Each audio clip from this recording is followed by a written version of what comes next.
got to say that the journey that we've been on has been long, it's been perilous, it's been incredibly ingratiating, where people have been so kind and compassionate and meeting the needs of our displaced citizens. But now we have a place called home. And when people come home, I am so excited to be able to give them the warmest welcome possible. And when we think about all of that wonderful support that we've received when we're out of the community, what I have to ask our citizens now is that when you come home and you know it's going to be different, and some of us have fared better than others, I know that we were a strong, good-hearted community before, and I know that because we've received so much, what I hope is that when we all come home, we help and support each other through this next phase of our journey. All I can say is welcome back, family and friends and citizens of Fort McMurray. I'm so proud to have our home open again so we can get back to the business of life and enjoy ourselves. I would just say this, please act safely, act maturely, make sure that we do things right, and help your neighbors, help your friends, because we're all going to need to be in this together, because we are in this together. So if I can do anything to assist you, send me a message on Facebook or Twitter, or just give me a call. I'm here for you. That's what I do for a living, and I'm more than happy and proud to do it for you. So please let us know whatever we can do for you, and just take your time, enjoy yourself, and be safe.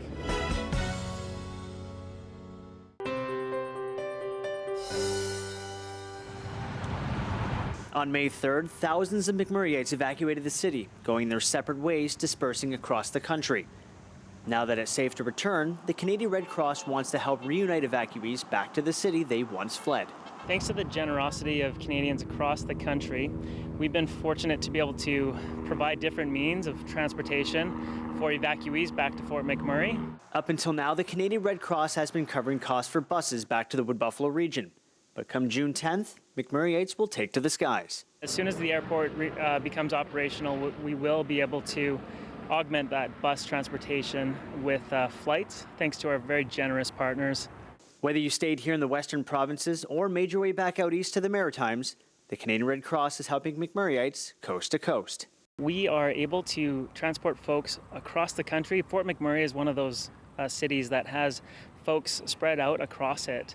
And you know, wherever you call home, if that's Fort McMurray, but you've gone home to another place for the moment because you weren't able to get back home, we're going to find a way to get you back here. We want every person affected by the wildfires in this area to know that the Canadian Red Cross is here for them now and in the future. At a recent press conference, the Canadian Red Cross allocated $50 million towards the support of community organizations here in Fort McMurray, and since the evacuation has contributed funds to families to help with immediate needs. By providing transportation from anywhere in Canada back to the Wood Buffalo region, that's just one more step in the right direction to help a community in need. All you have to do is head to their website. www.redcross.ca. That's where you can find the service through which you can book a flight back home. Our goal is to really get these folks back home as soon as possible. Since the evacuation, not including government matching, the Canadian Red Cross has donated more than $128 million to the relief efforts. For Fort McMurray Strong, I'm Craig Momney.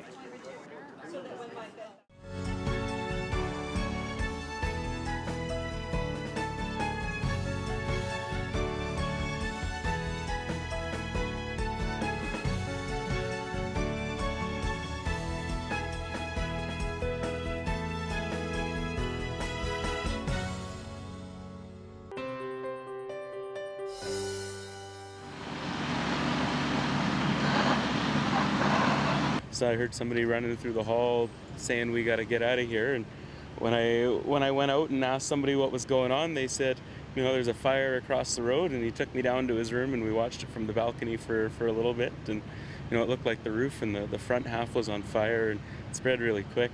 The fire downtown is under control and is presently under investigation for the cause factor.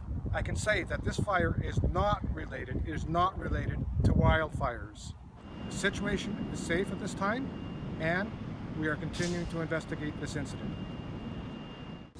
We have visit plans in place for destroyed homes in all areas and structurally sound homes in Abisan, Beacon Hill, and Waterways. Visits to destroyed homes outside of the restricted areas will begin June 5th on a limited basis. Visitations, again, to destroyed homes outside of restricted areas will begin on June 5th on a limited basis. Visits to destroyed homes inside of the restricted areas, Abasan, Beacon Hill, and Waterways, will begin on June the 8th. These visitations will be facilitated by an NGO group known as Team Rubicon. Those wishing to visit their home, the destroyed homes, to make the appointment, call the Pulse line to book a visit. For safety reasons, residents will not be permitted to visit destroyed homes on their own. I want to reemphasize that. For safety reasons, residents will not be allowed to visit destroyed homes on their own. Once on site, residents may instruct Team Rubicon where to sift for specific items as where they believe they may be in the rubble. For safety reasons again, residents are not permitted into the fenced areas, nor will they be permitted to sift through the debris themselves, again for safety reasons. Use of personal protective equipment, PPE, is required and will be provided.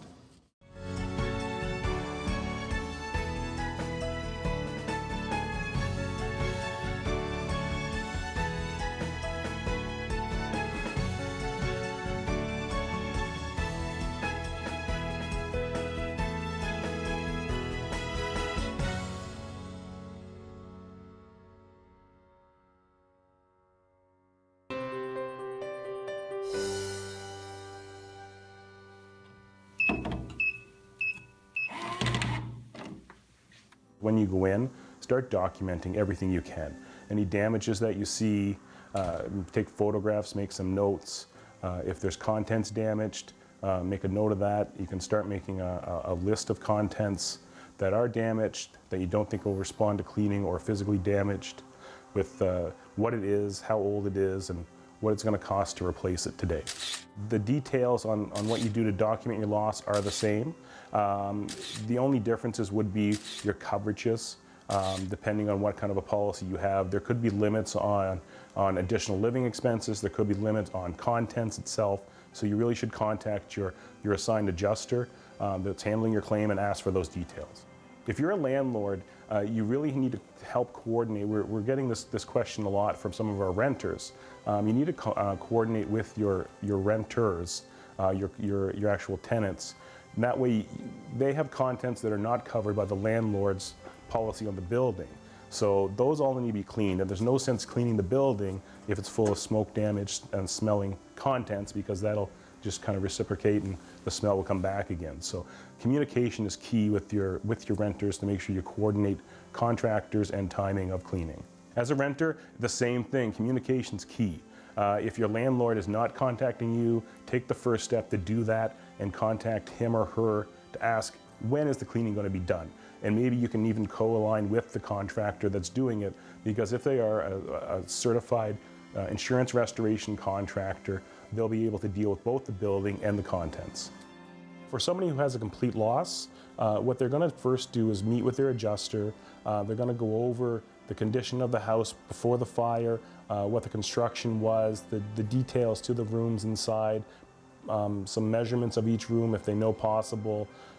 For contents that they have inside the house, they're going to have to start creating a list of contents, documenting what it was, what room it was in, the condition, the age, and today's replacement cost for the similar item, if not the same item.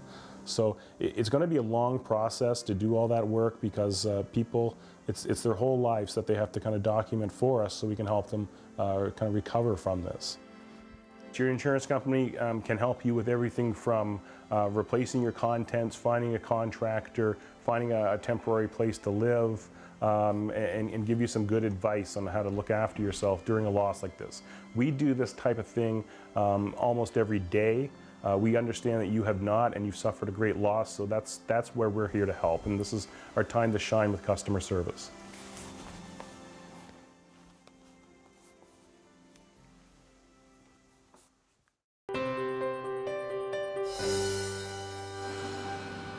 In some neighborhoods, this is what remains after the wildfire savagely burned through the Wood Buffalo region. While some residents knew the outcome of their homes, others like the Crosleys only heard stories until they returned on June 3rd. Oh my God.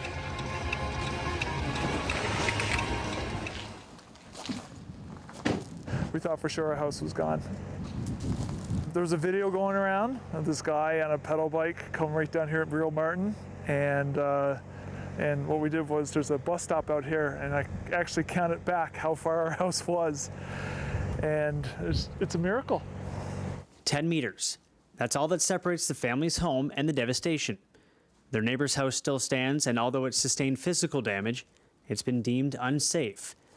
The Crosleys' property, on the other hand, escaped with minor burns. Look, even this, is that the side? Yeah, it did too. It scorched the side of here, huh? I think. Yeah, it did too, look. Holy crap. I feel fortunate. I really can't explain it. I know Candace said that it was like somebody put a dome around our place and it said, don't touch this family, because, I mean, just look at it again. I mean, that's our neighbors right there, Paul, and like that could easily burn. And by the looks of it, there was like amount of soot that there was burning embers on our property, but it just didn't ignite. I mean, there's trees that lit up on our property, but that was it. Due to the proximity of the Crosleys' house to the fire zone, they've been advised by the RMWB to have their home inspected. But for the most part, it looks like minor fixes for the family. Unfortunately, that's not the case for the rest of the residents on J.W. Mann Drive. You got to feel for the families right here. I mean, it could easily be the whole block. So I credit the firefighters again and emergency services for the hard work they're doing, and they're still working their asses off, which is amazing. But I expected nothing less from those guys anyway. For Fort McMurray Strong, I'm Craig Momney.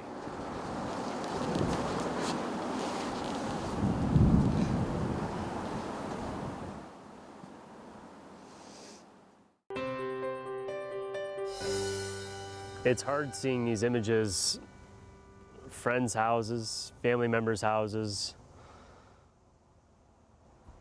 and it's a relief for many who have been able to make it back to Fort McMurray and see that they have everything still standing. Everything is still there. But for others, memories are lost. And it's hard. It's going to be hard. But hopes are high in Fort McMurray.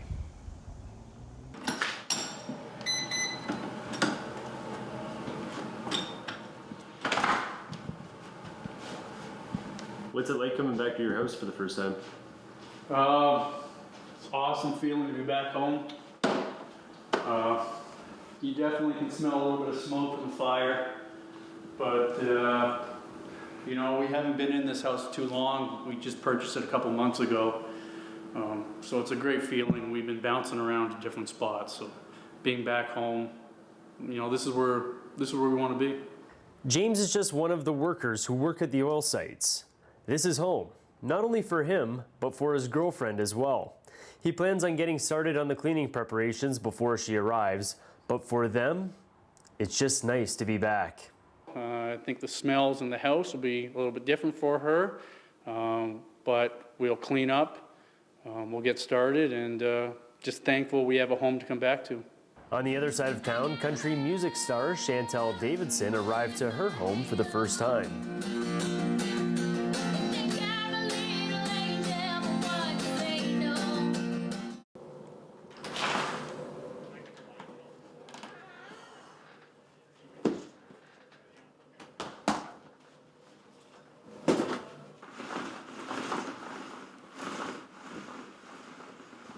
Yeah, actually, it was really emotional, and just kind of, yeah, it brings you back to that day and everything that happened and the nervous feelings that you had that day, and just the relief to be home and sleeping in your own bed. Many in Fort McMurray will not have the same luxury as James or Chantel, but Chantel can feel some of those residents' pain because a fire break was built in her backyard, showing just how close their house was to the fire. It also means they have not only lost the view in behind their house, but wildlife as well. It's emotional. That was my safe haven. When I was feeling a little bit overwhelmed from work or whatever, I would just look outside and have my coffee. So that's not there anymore, but I have true confidence and total confidence in our community to rebuild and replant, and I'm sure it's going to be beautiful. If there is one takeaway from the people arriving back to Fort McMurray, it's that they are living by a motto since the wildfires began, and it has been captured around town. Safe, resilient, together. And together, we are Fort McMurray strong.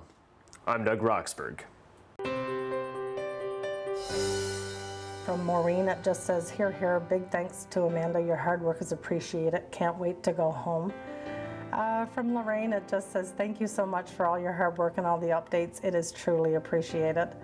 From Aaron, it says, Amanda, can't thank you enough. I've heard of some condo owners who haven't gotten one bit of news, and your hard work has been so comforting during all of this, all while going through it as well. Kind words for an unsung hero. Amanda Lovelace has many duties at the Peaks in Eagle Ridge, all in relation to keeping the complex safe and maintained. During the month of May, the condo manager took on an even bigger role when the messages started pouring in. They started contacting me through Facebook. And that's when lady in Building D, Latha, had the idea, let's start a group. So the people that are in, and it was such a huge relief because I was having a tough time keeping up. I mean, there's 1,200 people, 400 suites here, so it's a big property. So the Facebook group actually helped to keep the people that aren't on the database informed and shorten my workload at the same time. So it was a win-win. The unknown can be a scary thing, especially when your home is at the mercy of a wildfire. Lovelace showed there was a light at the end of the tunnel with each and every update, giving residents of the Peaks peace of mind. Just knowing that somebody was there and watching and, you know, making sure that our properties and our homes were safe, and knowing and seeing the photos. You know, it was nice to get a picture halfway through the evac and be like, hey, my truck's still there, that's great. I didn't expect to hear anything from anybody, quite frankly, and when I started getting the emails from Amanda, I was just checking. My first email was like the second night after, like on the 4th, after everything was happening, and she was thinking about us, giving us an update, you know, making sure that we were all okay. It was an immense relief to be hearing from her, you know, just to have that connection with somebody that cared so much about our properties here. It's like a family here, it's a little community. And I care about the place like home. I mean, it's home to me. I've been here 6 years, and I feel like I'm responsible for keeping people informed. And now that the occupants of the Peaks have begun to return home, there's only one thing residents have left to say. I'm so grateful to you for everything that you've done for us and that you continue to do for us. And I can't wait to see you, to give you a big hug. Thank you. And their words don't even begin to describe the feeling that you provided to us, knowing that somebody was here keeping our home safe and keeping us up to date. And I don't know how, but we will thank you. And we are going to come together as a condo community and have a big block party, and we're going to get to know everybody very, very intimately pretty soon. There's so many people on here that are obviously so thankful for the information that was passed through, which is very comforting. It makes me feel like I've succeeded at what I've been put here to do. For Fort McMurray Strong, I'm Craig Momney.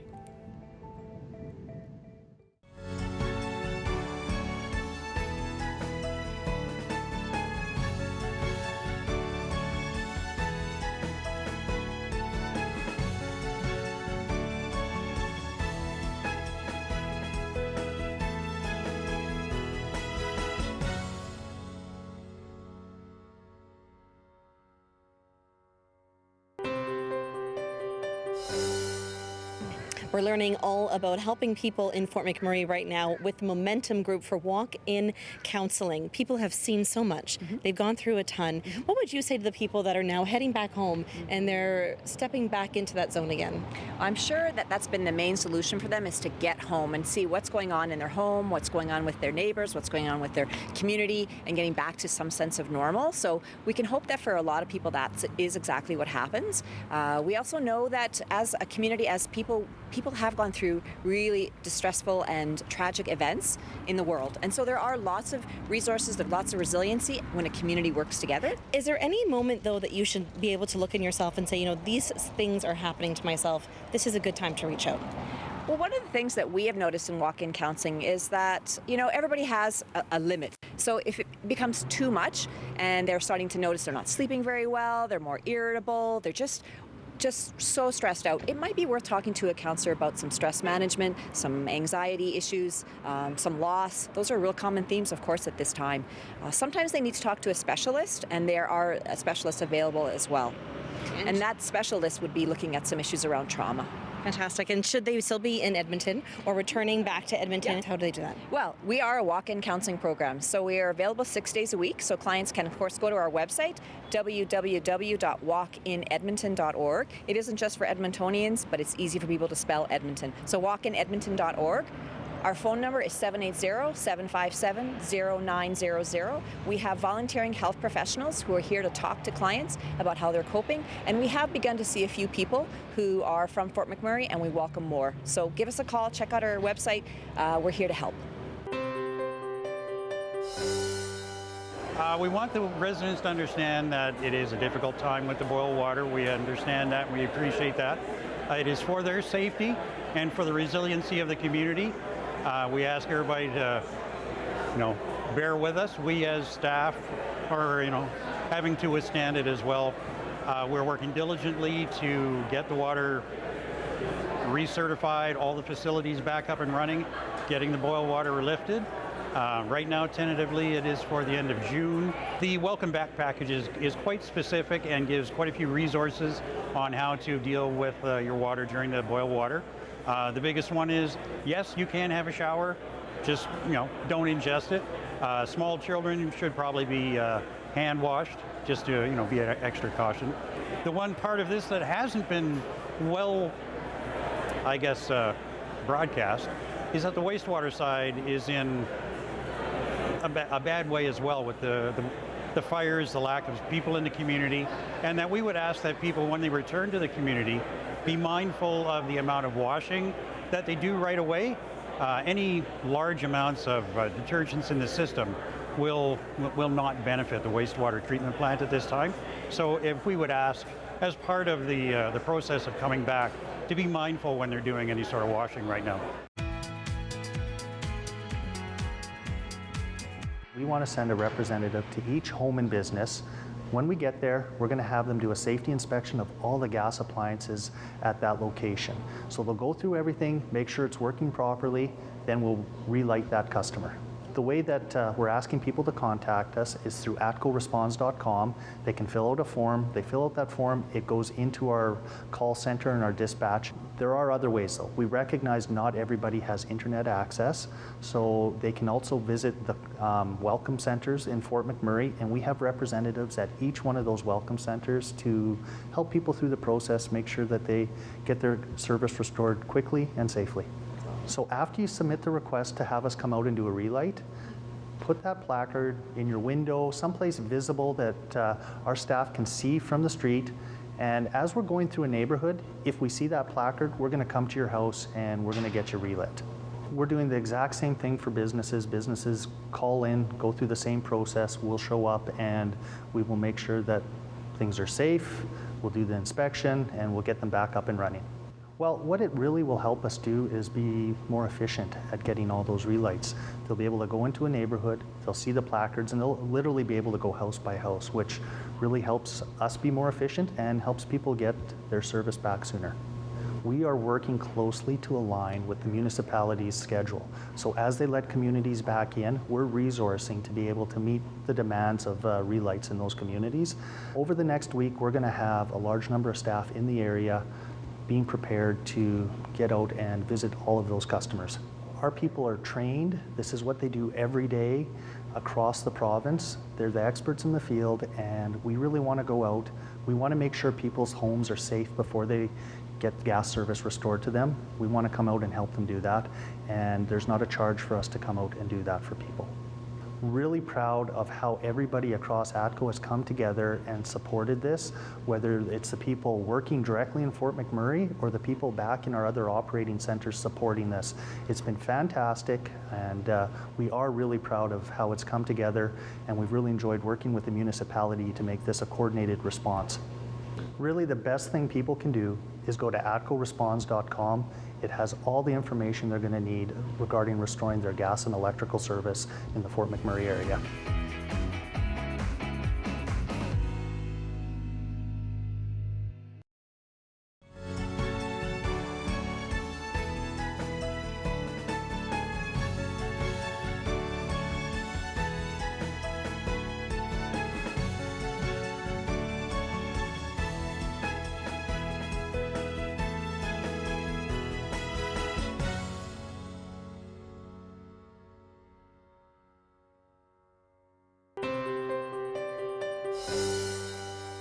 During the mass evacuation on May 3rd, many left their vehicles behind, and some were damaged like the ones we see in behind me. However, further in behind me are more vehicles that are in pristine shape and just need pickup.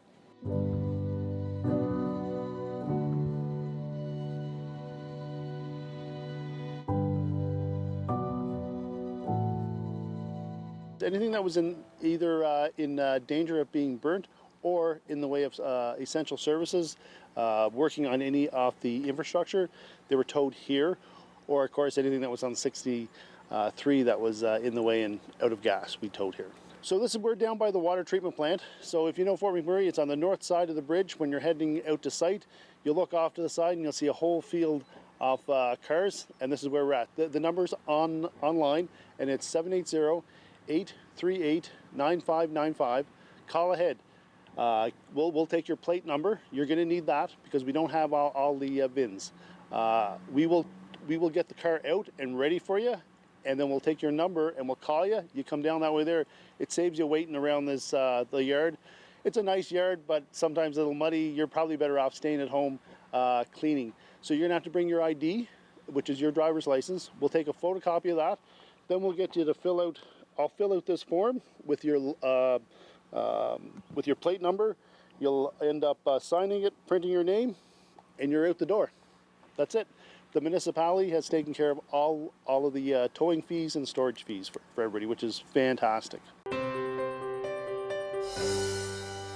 We're here at Momentum Counseling in Edmonton. It's a walk-in counseling service, and we're speaking all about getting people in Fort McMurray the support and help that they need, as some of them maybe experience trauma for the very first time. So what's a moment that might go through someone's life when they know that this is a time to reach out? Yeah, so when we're going through a difficult time, one of the things that can happen is that if we've experienced other times that have been really difficult in the past, this new difficult or traumatic event can really bring up all of those events from the past. And that's one of the ways to know that it's an important time to reach out for help, is if all of those events from the past are feeling really present.